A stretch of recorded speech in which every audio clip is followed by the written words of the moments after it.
सम्माननीय सभामुख महोदय, हाम्रो सम्मानित पार्टी सभापति रवि लामिछानेज्यूले भनेको जस्तो सबैले देखिएका मुद्दाहरू बोल्नुभयो। आज केही छेकिएका मुद्दाहरूबारे बोल्नुपर्ने भएको हुनाले मलाई दिएको समयमा यति नै समय थप गरेर थप क्षतिपूर्ति सहितको समय दिनुहुनेछ भन्ने कुरा म अपिल गर्न चाहन्छु।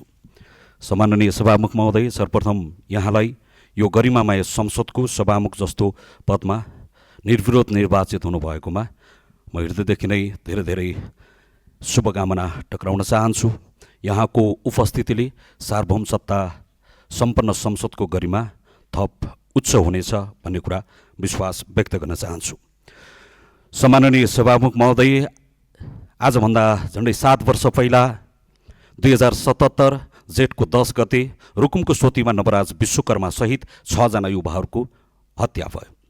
अन्तर्जातको प्रेम सम्बन्ध र त्यसपछिको विवाहको सम्बन्धलाई लिएर रुकुमको सोतीमा 1 जना होइन, 2 जना होइन, 6 जना युवाहरूको निर्ममतापूर्वक हत्या भयो। त्यो हत्या केवल एउटा सामान्य विवाद मात्र थिएन, त्यो नेपालको सन्दर्भमा मात्र होइन, समग्र विश्व समुदायबाट हेर्दै गर्दा यति धेरै मान्छेहरूलाई जातकै कारणले हत्या गरिएको यो सबैभन्दा ठुलो घटनाको रूपमा रहेको थियो। रुकुममा 6 जना युवाहरूको हत्या हुँदै गर्दा कालीकोटको नरहरिनाथको वडा नम्बर 5 मा मना सार्की नाम गरेको 1 जना जनप्रतिनिधिले धारा छोएको न्युमा उनको हत्या भयो। त्यही ठाउँमा बजारमा मनवीर सुनारले चुलो छोएको न्युमा कालीकोटमा मनवीर सुनारको हत्या भयो। सुदूरपश्चिमको बझाङमा गयो भने 12 वर्षको एउटा बच्ची सम्झना कामीको बलात्कार हत्या भयो। त्यो पनि देवीको मन्दिरभित्र लगेर बलात्कार गरेर त्रिशूलले टाउकोमा खोपेर हत्या भयो। तर तराईमा झर्दै गर्दा कैलालीमा माया कामीको यो बीचमा बलात्कार हत्या भयो। यता लुम्बिनीतिर आउँदै गर्दा रूपन्देहीमा अङ्गिरा पासीको बलात्कार हत्या भयो। तराईमा जाँदै गर्दा शम्भु सदाहरू लगायत धेरै दलितहरूको हत्या भएको छ, त्यो पनि कहाँ? प्रहरीको कस्टडीभित्रमा हत्या भएको छ। खोटाङतिर जाँदै गर्दाखेरि रेविका परियारको बलात्कार हत्या भएको छ। म्याग्दीमा मिना परियारको बलात्कार हत्या भएको पनि धेरै भएको छैन। केही समय अगाडि मात्रै सुर्खेतमा इनिसा विकको बलात्कार हत्या भएको छ। सम्मानित सभामुख महोदय, आजभन्दा 8 वर्ष पहिला काभ्रेको 5 खालमा हत्या गरिएका अजित मिजारको लास अहिले पनि काठमाडौँको टिचिङ हस्पिटलको मुर्दाघरमा थन्किएर बसेको छ। दलित उतापट्टि लास बनेर बसेको छ, जिउँदो दलित यतापट्टि दास बनेर बसेको छ। सम्मानित सभामुख महोदय, आजभन्दा 12 वर्ष पहिला दैलेखको तोलीको नौमुले गाउँपालिका वडा नम्बर 1 तोलीको भाङ्गारी भन्ने ठाउँमा सेते दमाईको छोराले अन्तर्जातीय विवाह गर्दाखेरि उनको हत्या भयो। म यो बीचको 12 वर्षलाई मात्रै फर्केर हेरेको छु।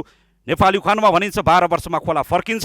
यो 12 वर्षलाई मात्र फर्काएर हेर्दै गर्दै यो बीचमा धेरै दलितहरूको हत्या भएको छ, बलात्कार भएको छ, जातीय हिंसा भएको छ, जातकै आधारमा धेरै दलितहरूलाई मारिएको छ। यो बीचमा नवराजको आन्दोलनलाई भेरी नदीमा 6 जना भाइहरूको मुखमा दागबत्ती दिएर त्यहाँबाट एउटा सङ्कल्प गरेर आन्दोलनमा आउँदै गर्दा माइतीघर मण्डलामा मैले धेरै लामो समय बिताएको छु। हातखुट्टामा नेल लगाएर दलितले न्याय कहिले पाउँछ भनेर हामीले त्यो एउटा आन्दोलनको प्रारम्भ गरेका थियौँ। माइतीघर मण्डलामा लामो समय बसेर सरकारतिर औँला ठडाएर लामो समयदेखि हामीले प्रश्नहरू गरेका छौँ। सम्मानित सभामुख महोदय, तर यतिका प्रश्नहरू गर्दै गर्दा कहीँ कतैबाट ढुङ्गो मुडो कहीँ कतैबाट कसैले चुक्क बोलेन। यो लामो समयमा हामीले काठमाडौँको माइतीघर मण्डलामा 45 दिन बस्दै गर्दा त्यति बेलाका राष्ट्रिय स्वतन्त्र पार्टीका सभापति, जो अहिले हाम्रो सभापति हुनुहुन्छ, रवि लामिछानेले संसदमा उभिएर माइक समातेर माइतीघर मण्डलामा कहिलेसम्म खगेन्द्र सुनारहरू हातमा नेल लगाएर बस्ने हो र यो समाजलाई हामीले कहिलेसम्म यसरी नेल लगाएर राख्ने हो भनेर उहाँले विषय प्रवेश गराइदिनु भयो।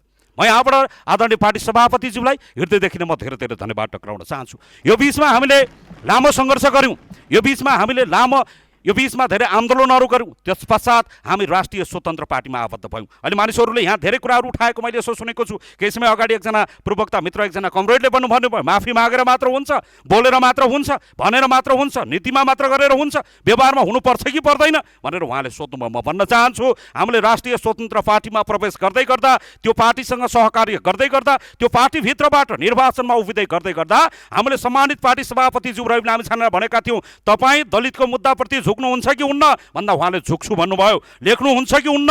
लेख्छु भन्नुभयो। कति नम्बरमा लेख्नुहुन्छ? 1 नम्बरमा लेख्छौँ भन्नुभयो। 1 नम्बरमा लेख्नुभयो। यहाँलाई धन्यवाद छ। त्यो कुरालाई स्वीकार गर्नुहुन्छ? स्वीकार गर्छु, म जान्दछु, म मान्दछु सम्माननीय सभामुख महोदय, अहिलेको जिउँदो कोही पनि गैर दलितले यो जात बनाएको होइन, म यो कुरा जान्दछु। तर समाजमा भएको त्यो घृणा र त्यो पीडा सहेर बसेको दलितलाई त्यो क्षमा याचना गर्ने त्यो आँट, त्यो साहस कसैले गरेको थिएन। त्यो आँट गर्नुभयो, त्यो साहस गर्नुभयो अहिलेको सम्माननीय प्रधानमन्त्री र सम्मानित पार्टी सभापतिजीलाई म हृदयदेखि नै चाहन्छु। मेरो कुरा टुङ्गाउँदै गर्दा म यहाँलाई हृदयदेखि नै आभार प्रकट गर्दै राष्ट्रिय स्वतन्त्र पार्टीले जसरी क्षमा मागेको छ, अहिलेको सरकारले जसरी क्षमा मागेको छ, अब यो बुरालाई एउटा नीतिगत रूपमा, एउटा विधिगत रूपमा एउटा स्थापित गर्नुपर्नेछ।